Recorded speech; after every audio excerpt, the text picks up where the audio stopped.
Okay, I can now bring this meeting to order, everybody, and a very warm welcome to those attending the Major Applications Planning Committee this evening and our viewers watching live on the Council's YouTube channel, Hillingdon, London. My name is Councillor Steve Tuckwell and I am the Chairman of this evening's meeting. Details of the business to be considered today are shown on the agenda, copies of which are accessible on the online broadcast. And for those present in the room and intending to speak this evening, please note that you will be filmed and any statements you make will be recorded and made public. A reminder to anybody speaking this evening that your voice will only be audible and online if the microphone is switched on. In terms of fire alarm this evening, we're not expecting one, but if the alarm does go off, then please follow officers to the fire exits and out of the building to the designated meeting points. For mobile, tablet and devices, there will be some officers and councillors will be having their tablets in front of them or laptops, but could I ask that they are turned to silent for anybody in the audience this evening. We also have some meeting feedback forms at the back of the room today, and underneath the online broadcast for anybody watching online. Okay, that's the Chairman's announcements. I can now start to introduce this evening's committee. So we'll start off with the voting members this evening, joined by Councillor Higgins, the Vice Chairman.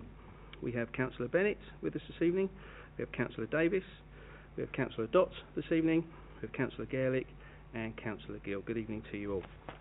We're also supported this evening by officers. We have our Deputy Director of Planning Regeneration, James Roger.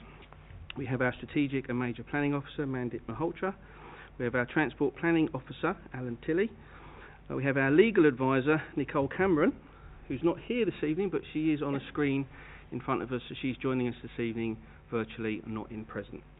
And we have our Democratic Services Officer this evening, Anisha Tedji, who brings us all together and keeps us in order. So welcome to the officers this evening.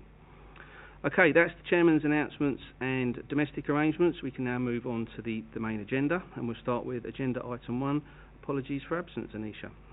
No apologies, Chairman. Okay, thank you. Agenda Item 2 this evening is Declaration of Interest in matters before this evening's meeting. Has anybody got any declarations of interest?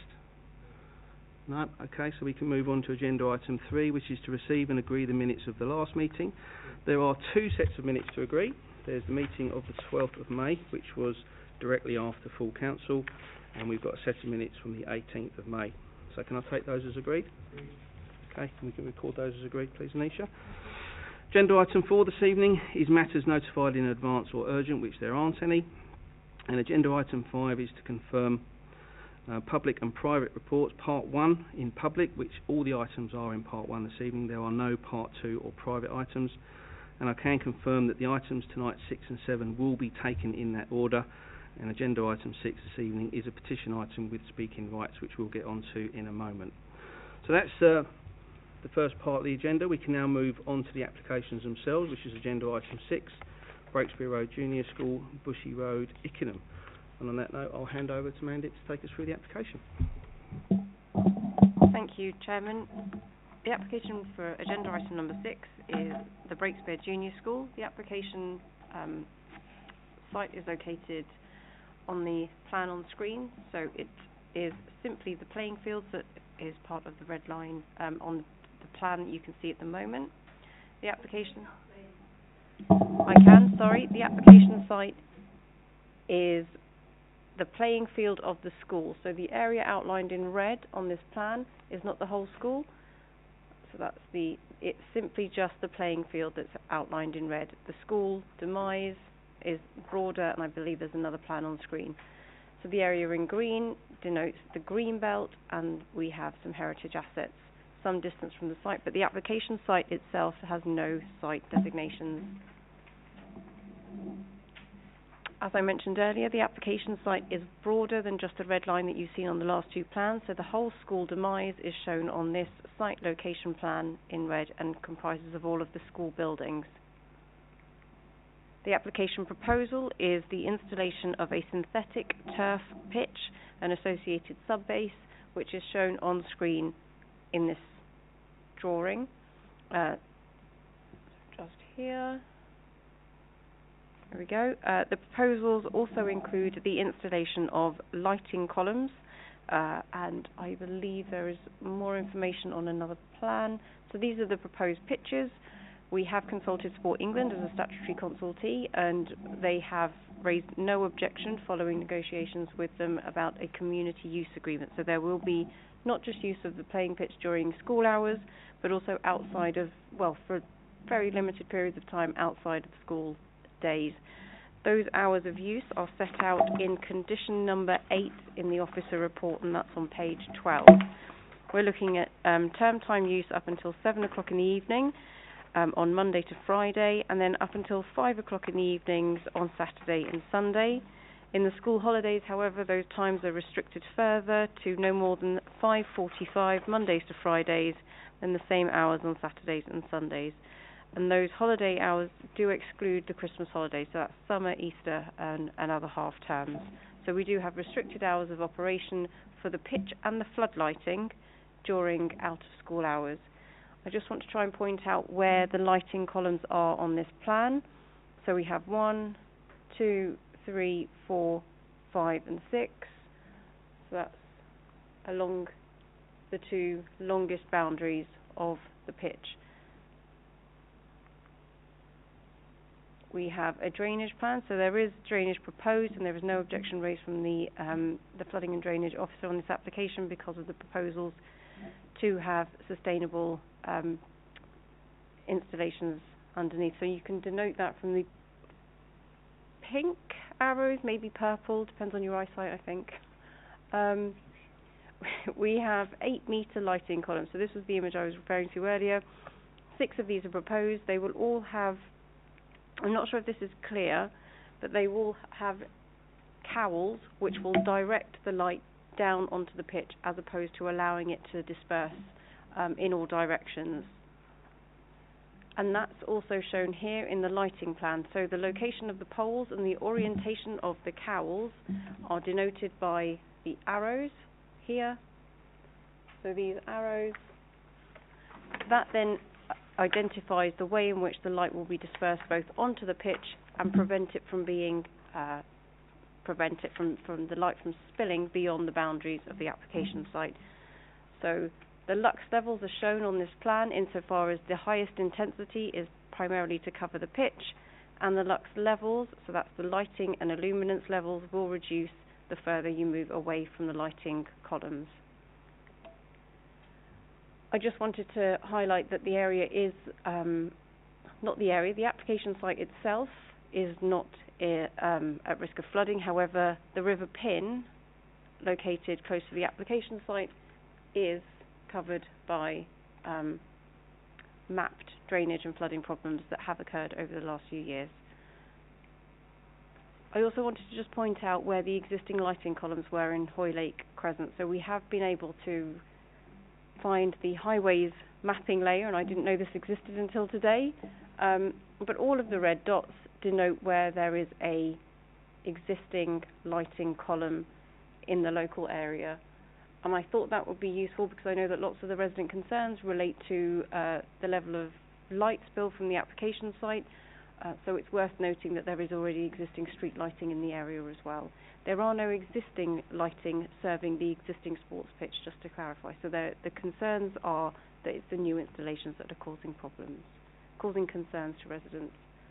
We have a bird's eye view here of the application site, and then some existing photographs of the grass pitch, which is proposed to be replaced with the synthetic pitch. The application accordingly is recommended for approval, subject to all of the conditions contained within the officer report. I'll hand back to the Chairman. No, thank you very much for taking us through that, Mandip. I'm so sorry, Councillor Tuckwell, I've forgotten to mention that there is a short addendum. It does not raise any new issues, it's clarifications.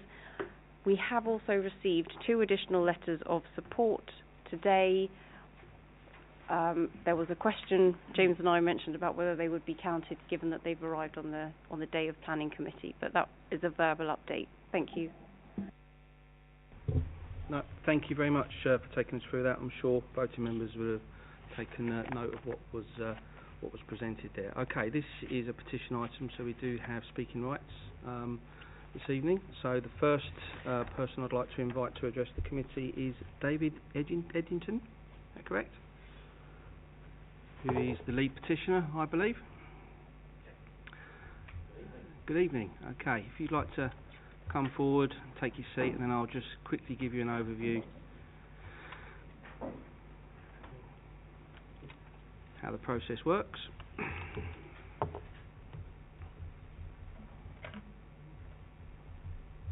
Okay, so first and foremost, thank you very much for spending time addressing the Major Planning Committee this evening. You'll see in front of me a series of traffic lights. I will just mention how that works. So you've got 5 minutes speaking time. For the first 4 minutes you'll be on the green lights. On the last minute you'll be on an amber light, and when we get to 5 minutes it will turn red. And the requirements are that I will very politely ask you to stop when it turns red. So I'm hoping you've practiced and... Fantastic. We will time it. We'll hold you to that. So that's how that works, so that people in the audience this evening and people at home know what these traffic lights are for. So when you're ready, there's a little sort of button in front of you. So Democratic Services, I gave a slideshow of 5 pictures, I believe, and a video. They are not part of my speech, so we can just scroll through them so that councillors can see those pictures, and hopefully they will raise... We've got those, haven't we? Yeah. We've got those. So are you driving this? It was suggested that I would be indicating when to go through them. Yeah. You've got a video that's 1.5 minutes, I believe, in there, and you will settle on a final picture as agreed, which will be something like that. Okay. So the video, the 1.5 minutes for the video is included in your 5. In your 5, yeah. Okay. Hopefully people can listen and watch the video. Okay. So if you just indicate to manager when you're ready to change the slide, we'll do our best to keep up with you.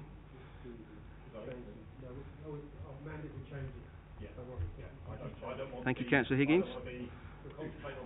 Thank you. Okay. So when you're ready to address the committee, let us know, and there's a button on the middle of your microphone there.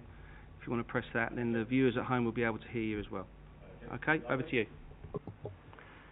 In talking this application through with local individuals and relevant organisations, they think this is an appalling proposal, citing extra traffic, parking issues, hiring out to adults with adult language 7 days a week, 50 weeks of the year, light pollution from the floodlights, loss of biodiversity and trees, loss of natural play surface, flooding, all of which I hope you debate here tonight and use this list as a basis for refusing this application.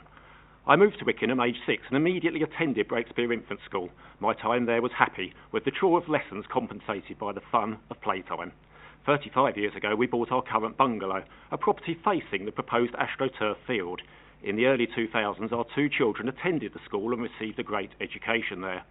22 years ago my wife, a nursery nurse, got a job at the school, and both she and I have sat on governing body committees at the school. We love that school, it is part of our life. We both attended the school in the heatwave of 1976. That was the year that the recently laid tarmac playground melted. We weren't allowed to run on it, as we would have left indentations in the macadam, such was the temperature of the playground. Getting to the field, where we could sit, lie, stretch out on the relative coolness of the field in comparison to the heat of the recently vacated classroom or the scorching playground, was bliss. I wasn't a very sporty boy. I have a memory of nearly scoring a goal once in the school field. The school field to me was more a place to play in the mud, making roadways for playing with cars, making nests with the newly mown grass cuttings, and imagining the various birds that these nests may belong to, making daisy chains with the abundant crop of flowers, blowing away dandelion seed heads, and the number of blows equating to the time of day. The hot summer of 76 we saw the plague of ladybirds descend upon the field for many weeks. The number of black spots upon each one's back denoted its age in years. That field was an area where we could learn so many of the basics of nature through play and exploration. The memory of the coolness of that field in the summer of 76 was proved accurate when my wife took temperatures of various surfaces all in full sun with a school thermometer on a scorcher of a day in July last year. The results were shocking. The black tarmac playground was 45.3 degrees. The slats of a wooden bench were even hotter at 46.1 degrees. The recently installed AstroTurf that's already in an area there was 49.7 degrees, and the current school grass field was 25.9 degrees. Please study those figures. Where would you rather have been last Friday, the hottest day of 2022? Having astroturfed the smaller Breakspear school field recently, we've watched 7 well-established trees die and be removed, and the large lime trees that are in that area are suffering severe dieback. These trees have died to the installation of the astroturf, whether because of physical damage to roots by the heavy plant equipment, the change in water table and possible poisoning of said water by stagnation, or the shocking increase in soil temperature because of the new astroturf surface. I suspect all of these and more. If this proposal were allowed, there'd be no natural surface in the whole site bar the cafe's pond garden at the front of the school, where the children can only be taken under strict supervision. We've even astroturfed the garden club plot. 4 acres of artificial surface that rainwater has to be shipped from. All that water from the school, plus the surface water from the whole housing estate, is piped to the River Pin, a watercourse synonymous with flooding. Those of us living along it sign up to Floodwatch and live in fear of it bursting its banks. On many occasions we've seen the rainwater run off the playground, where the drains there can't handle it, and onto the field, and then flood out of the school site adjacent to 235 Hoylake Crescent and onto the road. Here the drains can't handle the water because the pin is running at full bore. This forces the water to travel along Hoylake Crescent to Copthall Road East, where it sits threatening to flood the end houses of Copthall and the houses in low-lying Wallasey Crescent. On one occasion I've seen the water flood off the field, across the road and through the garage of number 236 Hoylake. Please be aware that whilst the school site is claimed to be in flood zone 1, the rear gardens of the houses in Hoylake Crescent opposite the school are in flood zone 3, only some 25 metres from the school site. If committee chooses to believe the applicant's statement that flooding downstream isn't an issue with this style of drainage, I don't believe it, then why can't drainage be installed with a new relayed natural turf field? I'm a horticulturalist with a love for all I do with nature. Professionals can quote corporate climate commitments, strategic objectives C3, local plan policy, DME 17, etc, etc, etc. But I know in my gut that removing all grass play areas from a primary school site is wrong for our children. I did well.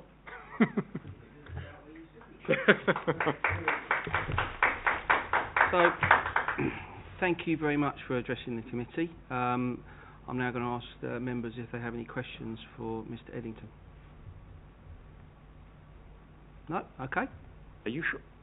Are you sure? I'm looking at the members now. They haven't any questions, so there will be a debate. There will be a debate, so ask again, any questions? No? Thank you very much for your time this evening. We'll let you gather your papers and get back to your seats. If you turn the microphone off as well, that would be great. Thank you. Okay, we also now have speaking rights for the applicant or agent over Francis Saunders. Okay, Mr. Saunders, thank you. Okay, that's fine. That's absolutely fine. So if you'd like to...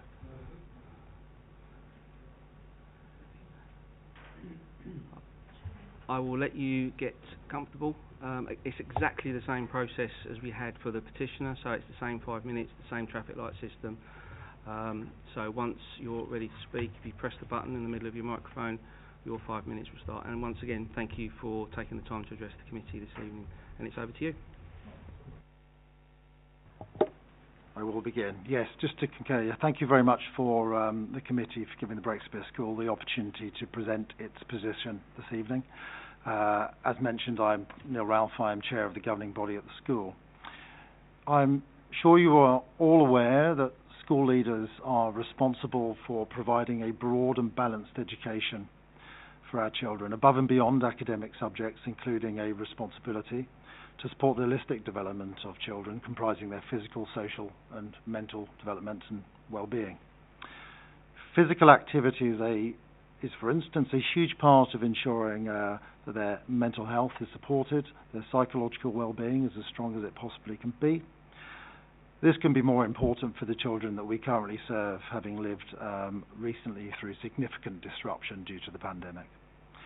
But we're also seeing a concerning increase in childhood obesity, with recent NHS statistics that some of you might have seen stating that nationally in primary school, and we're seeing in reception years more than 27% of children being either overweight or obese, and that's rising to more than 40% for children when they reach year 6, their last year of primary school. And Sadly, the children of Hillingdon are not immune from this trend.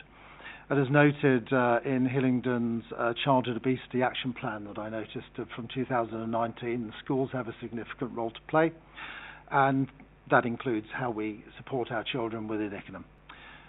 Improving the school's ability to provide effective physical activity, space for that physical activity, enables us to meet those needs, and it's those needs of our children that are the sole driver for us applying for the installation of that artificial pitch. From the outset, our intention to develop the school grounds has been balanced by a desire to minimise the impact on the neighbouring environment, and the planning documentation and designs were developed with this in mind. Significant amounts of thought has gone into that. However, I'm aware a number of concerns have been raised, and I want to respond to those. The school is acutely aware of the difficulties caused by the high water retention and risk of flooding in the local area. This is a key issue for the school, as the current outside ground subject to this planning application is rendered unusable for large proportions of the year due to high water retention and minor flooding. The proposed development will improve this position significantly, especially as it's designed not to discharge surface water towards the direction of flood zone 3 to the west of the development. The proposed surface for the artificial turf pitch is fully porous and can accommodate high attenuation levels due to the materials within the subspace. The drainage will therefore be more controlled than the existing playing field that currently reaches the existing surface water drainage system without any control or restrictions. Turning to exposing children to aspects of nature within the school, educationally beneficial areas already exist, and there will remain a nature area within the school, which is the school pond and gardening area for children who experience growing plants and vegetables themselves. As school leaders, we work hard to ensure that the balance for our children is appropriate in all areas. And we've weighed up the benefits of an artificial surface against the loss of grass. We believe that any impact from the loss of grass is exceeded by the significant benefits to our students' mental and physical well-being, and it's mitigated by having those alternative areas within the school dedicated to exposing them to aspects of nature. Critical to this, though, is that the artificial pitch provides the students with an area they can use all year round compared to the existing grass area, which is susceptible to weather, as mentioned. But also by being able to put in the flood lighting, it extends the use of that pitch as well. The modern flood lighting, in terms of lighting, the LED flood lighting proposed is necessary for safety reasons. We're conscious that inclusion of floodlights from the proposal could create a negative impact on the community, so the plans were designed specifically to avoid this, and we believe that the designs have achieved that, with less light reaching houses from those floodlights than they would receive from the lampposts in the road. In terms of retaining greenery, it is the school's intention to retain all of the surrounding trees and hedges, the border of the school fields, and we've engaged with an experienced arboriculturist to advise that there should be no negative implications in terms of the approach being taken within the plan. We know that there is concerns around the use of the pitch for 7 days a week, and we have worked really hard with Sports England to have an appropriate community use agreement, and as mentioned, we've significantly limited applications for use, and this use will be limited to children of primary school age. I'm going to have to bring you to a very polite and abrupt end, so your 5 minutes has ended there. So thank you for addressing us. I think you got most of your points out. I did, thank you. Have we any questions for the applicant or agent? No? Not seeing any indication? Okay. Again, thank you very much for taking it. If you'd like to switch the microphone off, and you can go back to your seat. Thank you. Okay. We still have more speakers to come, and I can see a ward councillor lurking in the background there. Councillor Banerjee, welcome to the Major Planning Committee this evening. Just for people here this evening and people watching at home, a ward councillor does get the opportunity to address the Planning Committee, but the guidelines are that you get less time. You get 3 minutes. I'm not sure why that is, but it's in the Constitution that you get 3 minutes to address us. So, Councillor Banerjee, when you start talking, you'll get the same traffic light system, but your last minute will turn out. It'll be 2 minutes at green, 3rd minute at amber, and then I will bring you again to a polite but abrupt stop. So when you're ready to talk, we'll start the clock. So based on what we've heard this evening, I would like to raise a couple of items for reconsideration to the Planning Committee, if I may, based on feedback I've received from residents and also interested parties within the ward of Ickenham and South Harefield. The first point I would like to raise is around light pollution. I understand the mitigation currently recommended for the floodlights, but this is additional light pollution that's not currently in the area at the moment. And if Planning Committee would consider having timers, making that condition of the planning application, that would be most welcome. So I just, for example, lights may be left on overnight or they don't get switched off for whatever reason, there's a sort of fail-safe device in place to reduce the light pollution as an option. So in addition to the light pollution, and as other people have mentioned this evening, the school is located in a residential area. It's not a recreational ground, and having use of the site 7 days a week, particularly on Sundays, is going to add to additional traffic, which is currently not in the area, and also congestion. And I think it's already, it is a permitted area, so it's going to, like I said, add extra traffic and congestion where there aren't at the moment. And what I would recommend, or ask the committee to consider, is maybe reducing the site's usage, particularly on Sundays, and maybe not at Sundays at all, if that is possible. So in addition to the disturbance, a question for the committee would be, how will the drainage measures be maintained in the long term? So over time, based on conversations from people with knowledge in this area, that draining system could be clogged up with silt, with mud, and in the long term, so several years, what's the plan to maintain this? And as a final point, it's disappointing to see another green space in the borough going into this usage, and I'll end my comments there. Okay, no, thank you, Councillor Banerjee. Okay, same for members. Any questions for Councillor Banerjee? No? Okay, thank you very much. If you'd like to just turn the microphone off. Okay, right. Right, well, we've had the presentation this evening. We've heard from the petitioner, so we've had some good information there, some additional photographs and even some video footage. We've heard from the applicant from the school as well, and we've also heard from the ward councillor. So there's plenty of information for us to clarify, seek clarification from officers, ask officers any questions. But I think before we get to that debate, James, did you want to pick up on any of the points that were raised, particularly by Councillor Banerjee there? Thank you, Chairman. So, yes, the ward councillor raised two particular points. One was concerning timers and one was concerning the hours of use. So, before I get to the timers and hours of use, I just wanted to clarify regarding the use, almost the principle of a playing pitch. So, of a multi-use games area instead of a playing pitch.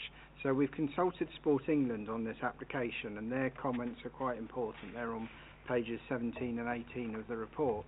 And one of the reasons they're important is part of their statutory responsibility is protecting playing fields. So what happens when we consult Sport England is they will quite often object to the development if they think it adversely impacts on a playing field. That said, they will take a balanced view in terms of the sporting benefits of any proposal that involves development on playing fields. So what's happened in this particular case is they've taken a view that the benefits of the multi-use games area outweigh the loss of the playing fields. That's what they're effectively saying in their no objection response.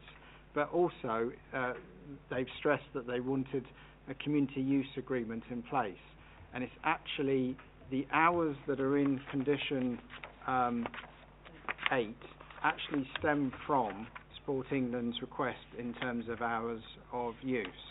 So Sport England effectively said, because in terms of the benefits offered by a multi-use games area over the loss of a grass pitch, they'd want to ensure that there is community use and that it's a well-used facility. So as part of that, they expect it to be used over weekends and in the early evening. Now, there does need to be a balance, because if the pitch is used late into the evening, then obviously that increases the disturbance on local residents.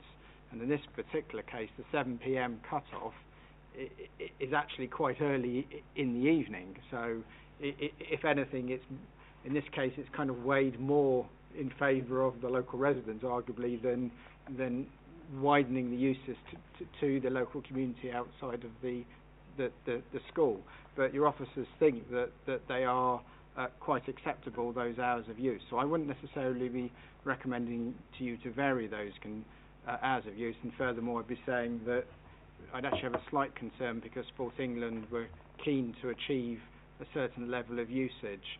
However, it's a very good point raised by the ward councillor regarding timers.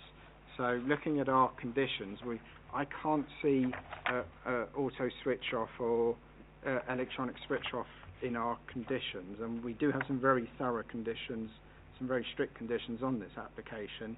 But I'd recommend to committee that we add additional condition further to the ward councillor's comments that effectively requires that the switch off of the floodlights to the hours shown in condition A. And what I'd further say is these are modern floodlights that are being installed, so effectively it comes as standard that they have, that the technology in the floodlights enables the user to control the hours the floodlights are on, which is part of the reason why I think it's a very good condition for members to perhaps add in this particular case.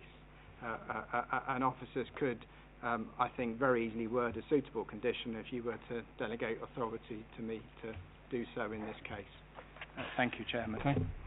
No, thank you for that, James. I'm sure your summary there will be taken on board by members. So I think we've heard from everybody we need to hear from now. We can now start to get into some of the debate. I've got Councillor Higgins indicated, followed by Councillor Dott. Thank you, Chairman. One of my questions has just been answered. Yes, you need to have auto switch off lights. It's a very difficult one, and it's trying to. We've been doing this long enough, and it's not the first time we've had floodlights in residential areas. The first question is can officers first tell me the lux levels of street lights, and can you also put up on the screen the pollution levels there? Yeah, lovely. So we've got the lux levels of the playing field there, but you want to know what the lux levels are for a regular street light? Yes, please, Chairman. You want to pick that one up, Alan? Thank you, Chairman. For a residential road, the lux level for street lighting is between 1 and 3. I should tell committee that plotted on a graph, lux levels rise exponentially. So it's a very flat curve, then all of a sudden it jumps up quite high. So the lux level for a residential road is 1 to 3. For contrast, a main road, it is between 20 and 30 lux. So the lux level on Hoyland Crescent would be up to 3 lux. Okay. Thank you, Chairman. Yeah, do you have a follow-up from that, Councillor? Yes, I do. Yeah, because obviously that's asked for the diagram. If you can see, the pollution red level is only 5, so we're talking about 2 luxes on that. It's very difficult for the light systems that have advanced tremendously since many years ago when we put them in Hillingdon House Farm. So, and I do understand. I think the point here is what the school was saying, was that the pitch is, the green belt at the moment has a tendency for slight flooding, so that means that the kids are not being able to exercise during those times. So with that, I'm more leaning towards saying that the only thing I would ask is the drainage. They said that the drainage is now, can officers explain to us that the drainage is now facing the other way? It's sort of, instead of going towards the floodplain, they're saying that the pitch drainage is slightly at a tilt. Is that correct? I'm going to look at Mandip here, but I think it said in the presentation that it was aimed away from the River Pin. which is where flood zone 3 is. But if you want to pick that up, Mandy. I cannot tell you the honest answer to that question. However, I believe that what is now proposed is a managed solution as opposed to all the runoff from the grass pitch, which would all run naturally towards 236, which I think is the property to the south, where the land naturally goes down and into the river pin. So by virtue of being a managed solution, it would go into the network rather than flooding the road and then... Okay, and the last thing is obviously the councillor mentioned about maintenance levels. Is there a maintenance programme for those drainage systems? There is no condition which requires maintenance of the drainage. However, there is a requirement to maintain the astroturf, but that is a civil matter. But we can add a or condition. Can we just strengthen up the conditions of the drainage so that... Condition number 10. Yeah. Sorry, can we still... Yes, fine. Can we strengthen the condition for that? So if I can slightly paraphrase, so effectively the condition 10 is saying that a certain level of attenuation should be achieved, but what I think you're asking, Councillor, is officers to ensure that is maintained, basically, so that if we impose something, we know that that's going to be achieved not just on day one, but thereafter, in effect. Definitely. So, the answer to the question of is that possible is, I think, yes, we could. But it would mean I'd need to strengthen condition 10. I'm quite happy with that. I'll let other people ask some questions. Okay, and I think there's some really good points there, I think. But I think James is going to come in to update on the lux levels. Are you still okay to hear us at that end? Okay. I don't know if that's possible. If we can turn it up. Okay. All right. We'll try that for you. Thank you. If I can help councillors understand the lighting plan and lux levels. So what the lighting plan is basically saying, in simple terms, is that obviously there are very high lux levels where the flood lighting is hitting the multi-use games area, but then it dissipates to very low levels as you move away from the pitch and the floodlights. So hence you have the 25 and the 10 and the 5. Oh, that's loud. Lux. So it is. So by the time those lux levels are hitting residential property, they've reached such a low level that there is not an unacceptable impact on local residents. But there's a but, and I'll explain the but. That lux diagram is based on the floodlights being correctly installed, and that's one of the crucial elements of this. So ensuring that there's the right angle on the light actually has a huge impact on the lux levels. So because we are aware of that, and this is an important bit in terms of me trying to reassure local residents, should committee agree the officer recommendation, we have a planning condition, condition 7, that basically requires a post-installation verification report. So condition 7 is actually a quite sophisticated planning condition, but is actually basically ensuring that those lux levels you see are the ones that should be achieved on site, because there'll be a lighting engineer to ensure that the floodlights are properly installed.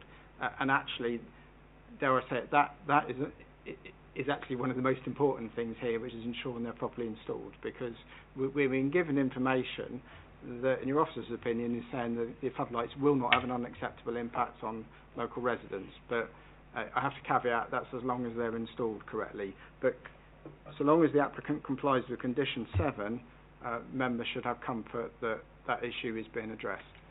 Thank you, Chairman. Thank you for clarifying that, James. Right, I've got Councillor Dotts followed by Councillor Davis. Thank you, Chairman. Councillor Higgins hijacked my question, so I need to change that. If I'm not wrong, there's a poor public transport access in the surrounding area, and most users, they need to rely on the private transport. The 15 on-site parking places in there. So I just wanted to clarify: are there enough parking? 15 are enough for a football match, for example. So there will be more users who are going to use this facility, and 15 car parking places, I think they are not enough for the purpose. So if you clarify the question. Thank you, Councillor Dock. Good question, and I'm going to go to our highways expert to give members the explanation on that. Over to you, Alan. Thank you, Chairman. The football pitches would be able to accommodate one five-a-side pitch, which of course is 10 players, and at the same time a netball game when it's at its most intensive use. I'm not sure how many team members are in a netball match.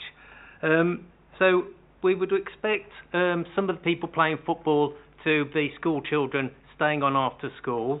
We would also expect children from other schools to arrive by minibuses. We know that there's no parking restrictions along Hoyland Crescent. Most of the properties have their own driveway, so there's no reliance on on-street parking. So when people are arriving, and if the car parking spaces are taken as they would be on a first-come, first-served basis, I'm confident that someone could park on street while they collect their children or their friends and family without giving rise to any parking stress or road safety problems. Hoyland Crescent is very generous in its width and can easily accommodate cars parking with people getting in and out of them quite safely. Thank you, Chairman. Okay, thank you. Have you got a follow-up to that? No. Okay, right, thank you. Right, I've got Councillor Davis. So Councillor Dott has taken one of my questions, but I have got a second one. Looking at the drainage plan, there is only one soil pipe leading off of them pitches. Is there a way that we could grow that? Because I'd be concerned if there was vast amounts of water and there was ever to become a blockage, there could be a risk of flooding. If we look at the drainage plan, I think I've got it right. There is only one soil stack of 225 millimetres diameter.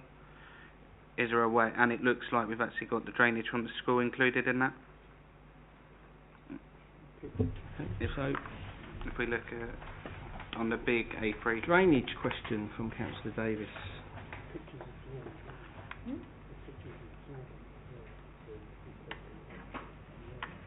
I think I see something about PVC piping underneath. That's why I asked this question. Yeah. Okay. I have to be honest, that hasn't been raised as a problem by the flooding officer. They are happy and content with the drainage proposals that are put forward. So I'm not proposing to expand the question to have a second stack. Okay. And I think we have to place some weight on the expert who's given us some insight in the report, which is our flooding officer, who has not raised any concerns, but it's still a good question to raise. I don't know if anything you wanted to come back on that, James, is it?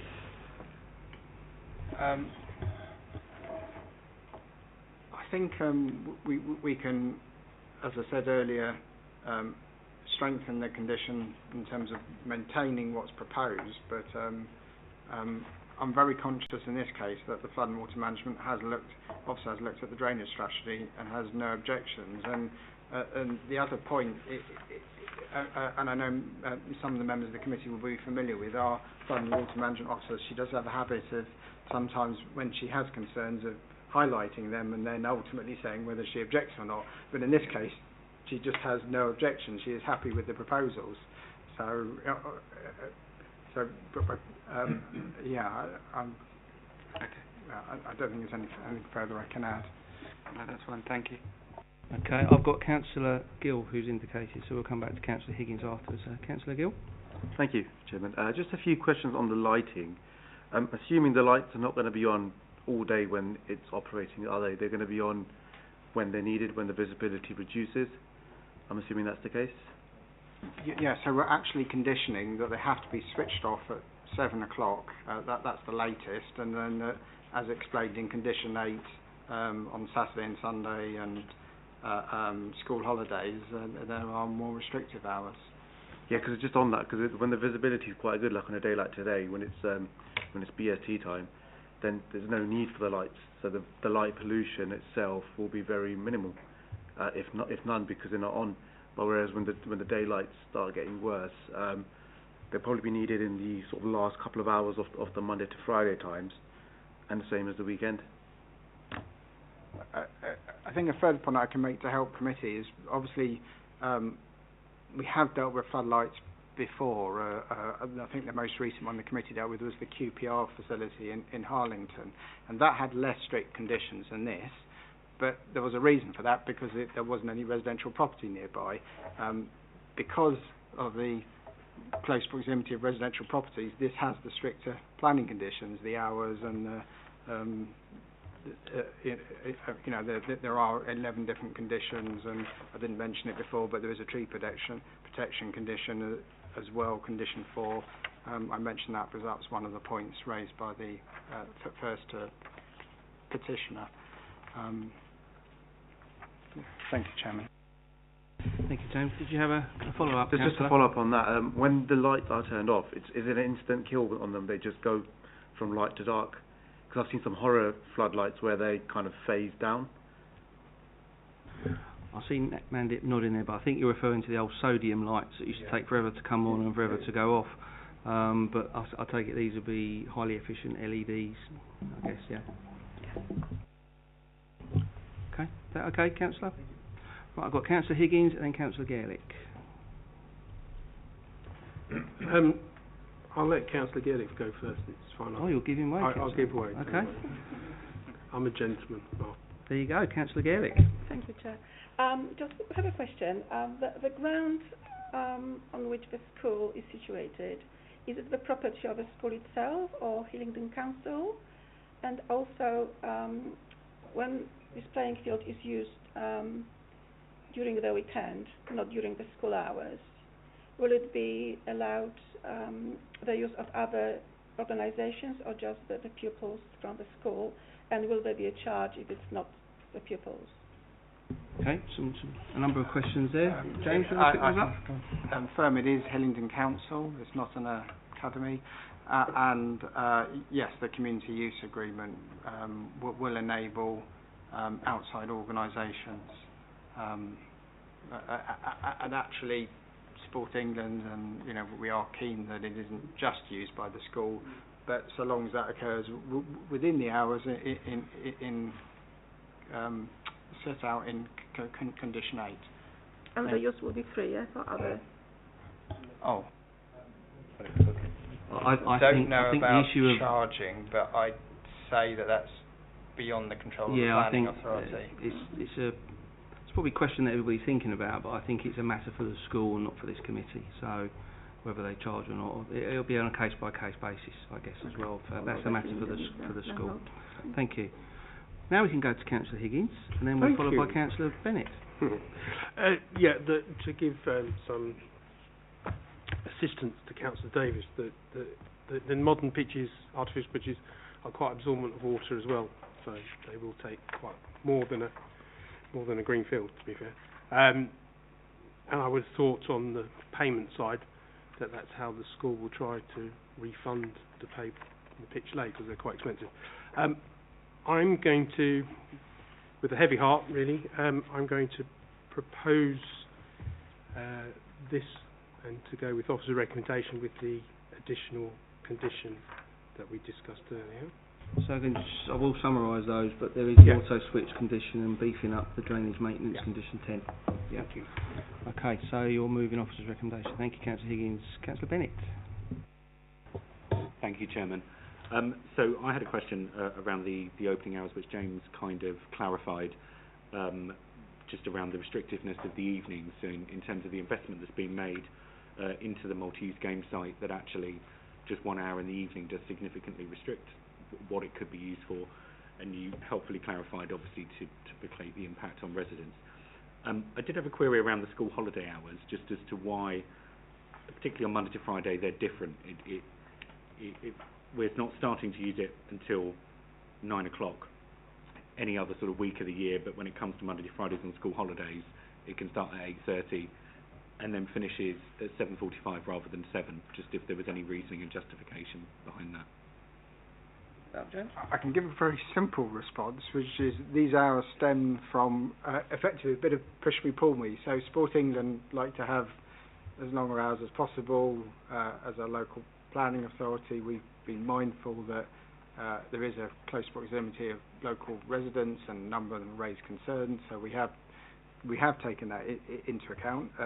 It doesn't mean we refuse the application, but we have taken it into account. And as a result of all of that, Sport England said they wouldn't object subject to those hours. I know that's not fully answering your question as to why we end up with 5:45. I've got to look towards Amanda in case she knows the answer to that.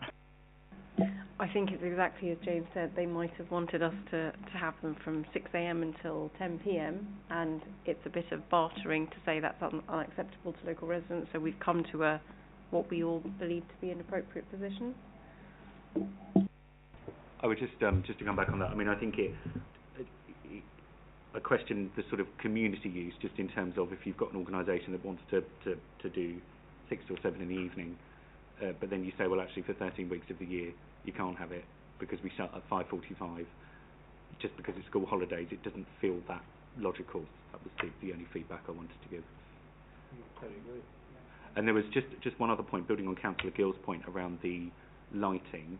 A definitive answer I think we need on the lighting that in the summer months in BST, when there's no need for them to be switched on, they won't be switched on. So I know obviously they're timer controlled in terms of being switched off, but actually is there a facility to be able to stop them being turned on, at all in the summer months, because they wouldn't be needed necessarily, and then at varying times sort of through the winter as and when the darkness sets in earlier. I'm going to give a slightly odd answer to that. The actual cost of having the floodlights on is likely to result in the applicant doing their best to ensure that they're not on when they're not actually required, in effect, because it is a small school, and I'd be very surprised if it would be their intention to have the floodlights on for long hours when they don't actually need them on, simply due to the cost.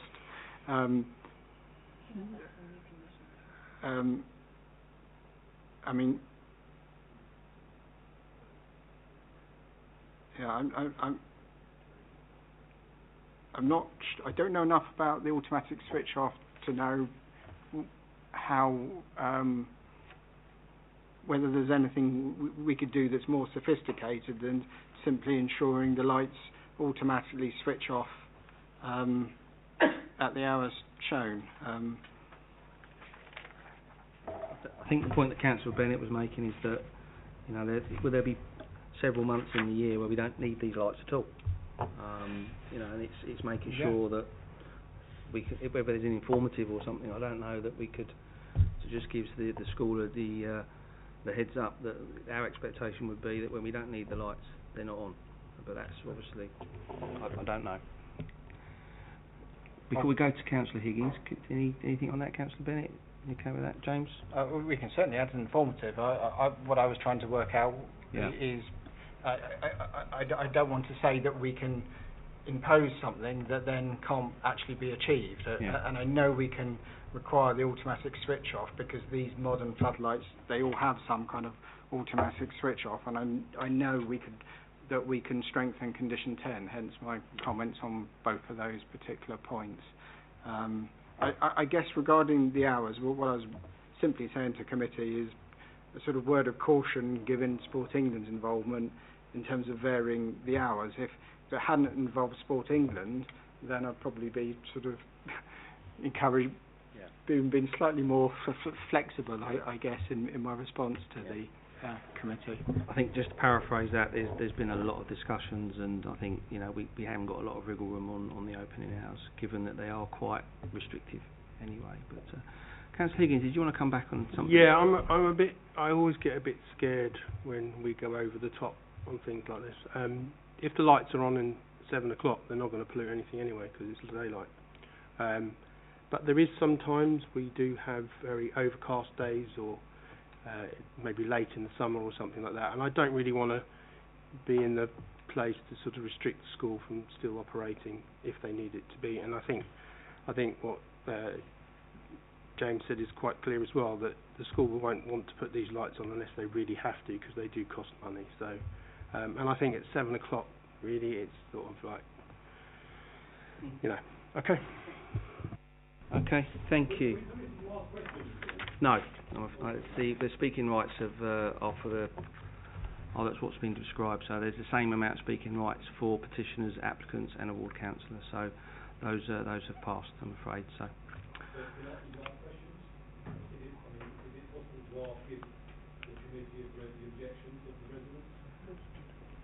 They've read all of the papers and they've heard from the speaking rights on the prescribed time this evening. So.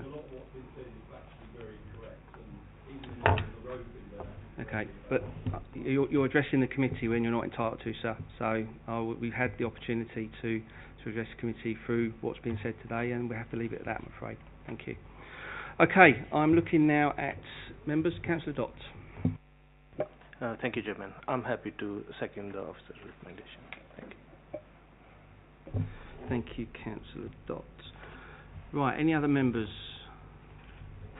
No? Okay, we are moved and we are seconded for this application. Can I have a show of hands, please, in favour of officer's recommendation? Councillor Gaelic, are you abstaining? So that's... You got that? Yeah, thank you. Okay, so that's not unanimous. We have one abstention, but agenda item 6 this evening is approved. Thank you very much, and thank you very much for some good scrutiny on that. Thank you.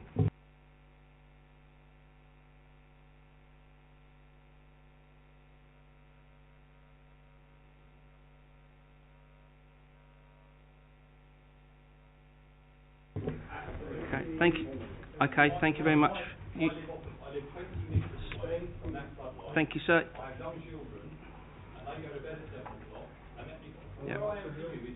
Yeah, you have the opportunity, sir, to leave some feedback. So, but thank you for your comments. We have approved this item this evening, and we will now move on to the next item, which is agenda item 7, which is the West London composting sites on Hgv Farm, New Year's Green Lane. We'll just pause for a second whilst the room settles.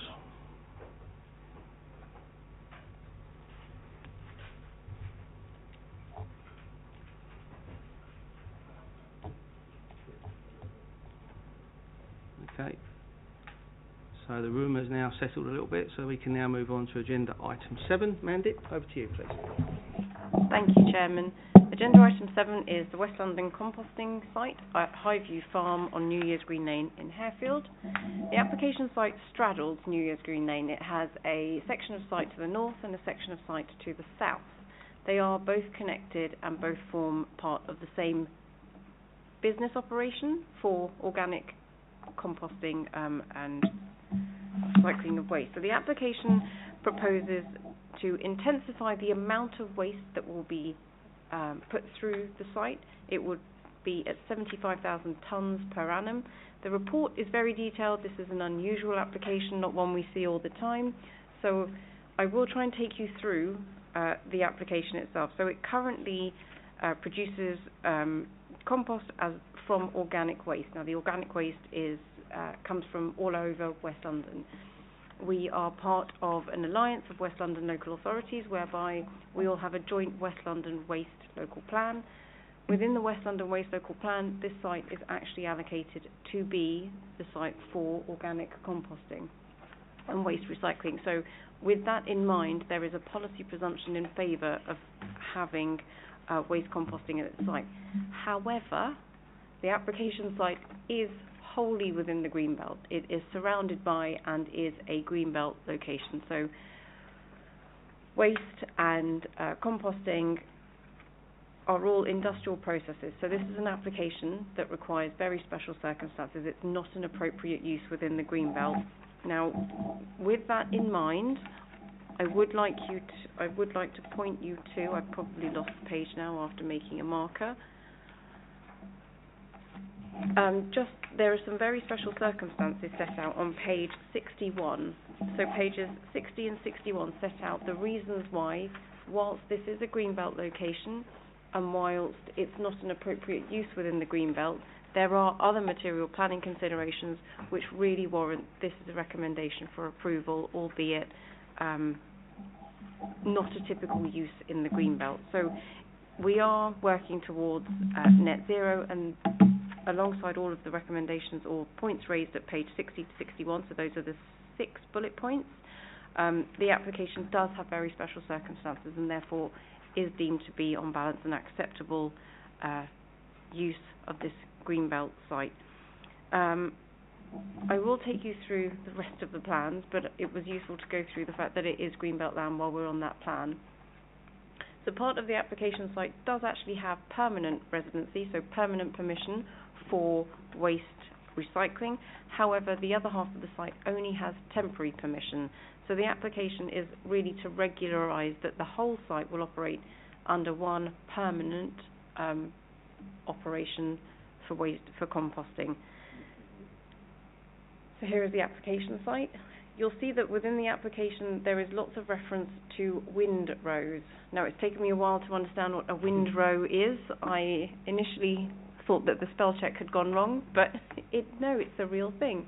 These are windrows. I thought it would be easier to depict what they are. So it's the mounds that are left outside for maturation. Yes.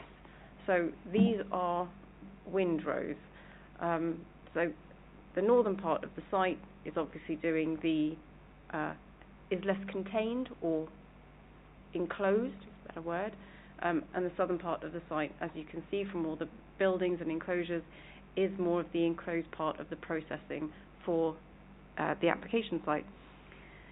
The report, as I mentioned, is very detailed. It does have an environmental statement and has been thoroughly reviewed by internal and external consultees. The Environment Agency are also happy with the proposals. We do need to refer this application back to the Secretary of State and also to the GLA. So it will go through not just our own scrutiny and whatever it's been through so far, but it will have extra checks and balances. The application is recommended for approval. There are also environmental permits which need to be obtained by the applicant.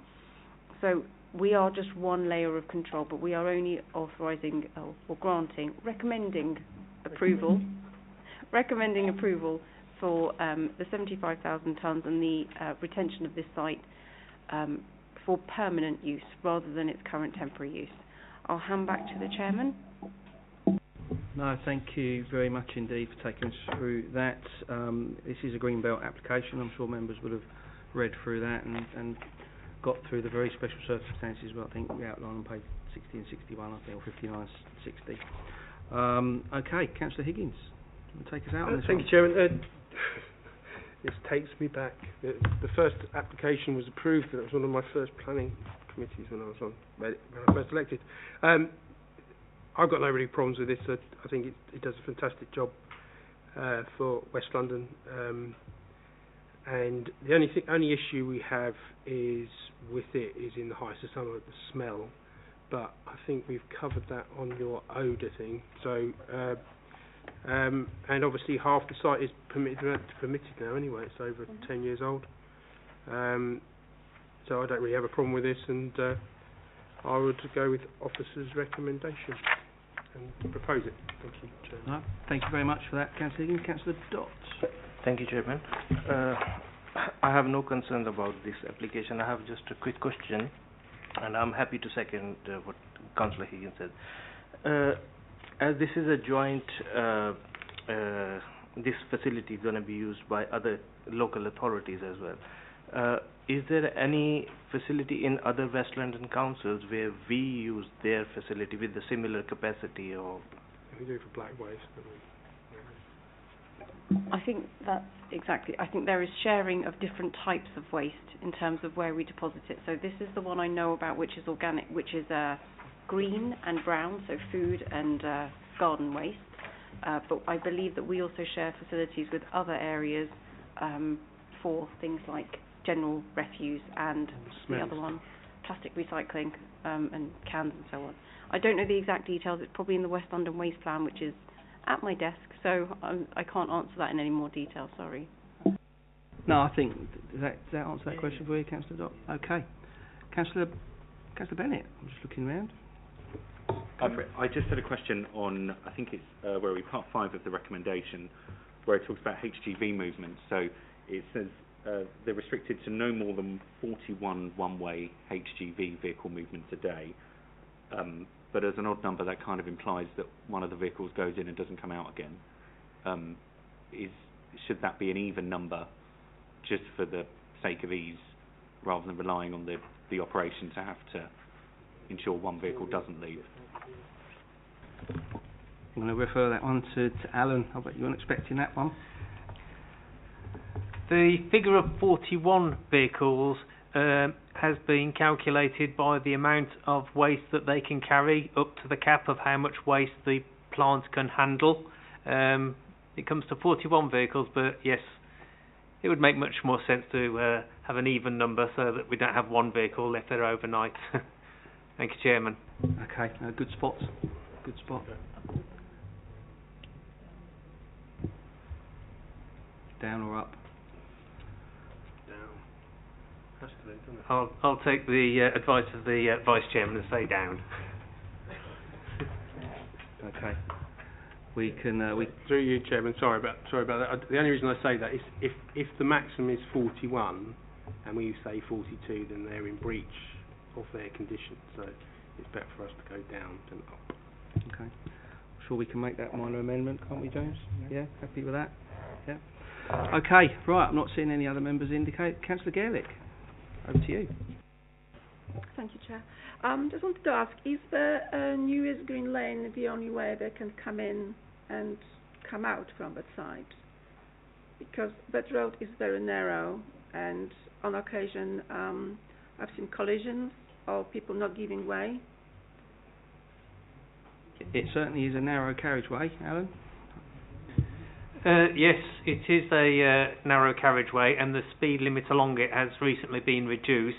Vehicles arriving at the site would only be able to approach from the east. That's the Breakspear Road side. Mm-hmm. So there would be that control over vehicles, and that's as it operates at the moment without difficulty. Thank you, Chairman. Yeah, I think that's the thing to bear in mind, that this is actually already in operation and has been for a number of years as well. So, have you got a follow-up, Councillor Gaelic? Yes. Is there any possibility of doing the movements one way? I think you have to elaborate. One way. I mean, make the road one way, so people are entering or exiting onto the Breakspear or going through the Breakspear to the I think that's a highways issue which is beyond the realms of for this application, unless I'm mistaken there, Alan. It would create a very circuitous route for other traffic not related to the application site. Right, because last year we had a diversion because of HS2, and this route was used to come out to M40. Thank you, Chairman. Thank you. Yeah, there's definitely a highways issue for another part of the council to look at. Councillor Higgins.